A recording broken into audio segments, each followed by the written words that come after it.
tahun 2022. Pada kesempatan kali ini saya akan menjelaskan mengenai profil Pengadilan Negeri Kendari beserta tupoksi saya ada di dalamnya. Berikut penjelasannya. Pengadilan Negeri Kendari terletak di Jalan Maijen Sutoyo nomor 37, Kendari, Sulawesi Tenggara. Berdiri sejak tahun 1962, merupakan pengadilan tingkat pertama yang berada dalam wilayah hukum Pengadilan Tinggi Sulawesi Tenggara dan berada di bawah Mahkamah Agung Republik Indonesia. Adapun tugas pokoknya menerima, memeriksa, dan mengadili serta menyelesaikan perkara di tingkat pertama yang diajukan dan tugas lain yang diberikan berdasarkan peraturan perundang-undangan. Visi terwujudnya Pengadilan Negeri Hubungan Industrial Tindak Pidana Korupsi Kendari Kelas 1A yang agung. Misi menjaga kemandirian badan peradilan, memberikan pelayanan hukum yang berkeadilan kepada pencari keadilan, meningkatkan kualitas pembinaan badan peradilan, meningkatkan kredibilitas dan transparansi badan peradilan. Adapun tujuan yang hendak dicapai Pengadilan Negeri Kendari adalah sebagai berikut. 1. Terwujudnya kepercayaan masyarakat terhadap sistem peradilan melalui proses peradilan yang pasti, transparan, dan akuntabel. 2. Terwujudnya peningkatan akses peradilan bagi masyarakat miskin dan terpinggirkan. 3. Terwujudnya pelayanan prima bagi masyarakat pencari keadilan.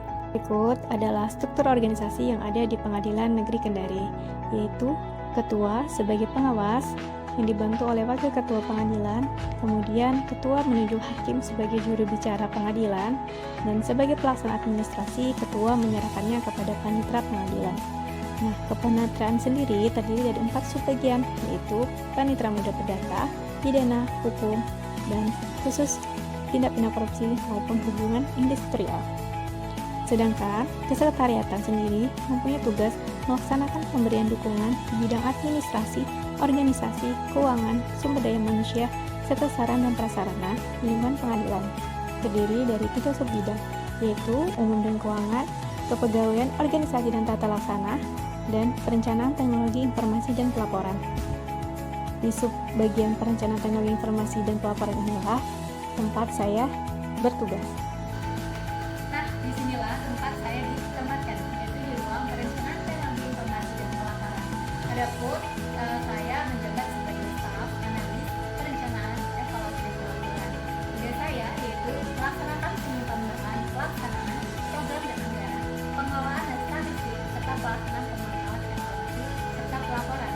Berikut peran tugas saya. Tugas menginventarisir kebutuhan, membuat TOR dan rencana anggaran belanja, menyiapkan daftar harga, menginput dokumen perencanaan anggaran pada aplikasi Sakti, mengumpulkan dan menyusun IKU, Renstra, Renja, PKJIP, melakukan monitoring dan evaluasi setiap triwulan, dan mengumpulkan data serta menyusun laporan tahunan.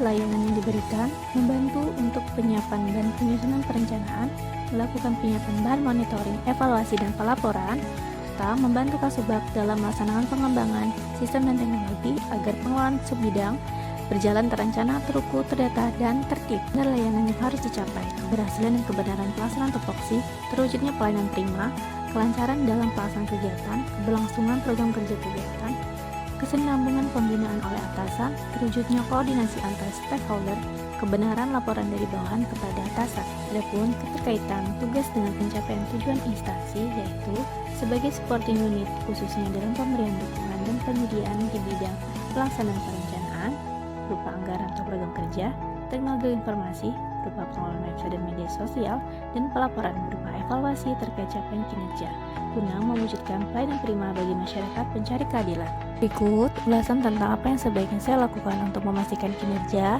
menjadi lebih baik melalui perwujudan manajemen dan smart ASN, yaitu meningkatkan kompetensi teknis, manajerial, dan profesionalisme dengan mengikuti program pendidikan dan pelatihan terkait tupoksi, meningkatkan efisiensi, efektivitas, dan kualitas terhadap dokumen kinerja dengan rutin melakukan rapat monet dengan pihak-pihak terkait, dan pengoptimalan penggunaan sistem kerja yang berbasis IT seperti aplikasi e-Sakti yang memudahkan dalam peliputan perencanaan anggaran dan aplikasi Komdanas guna memantau perjalanan monet dan pencapaian kinerja instansi.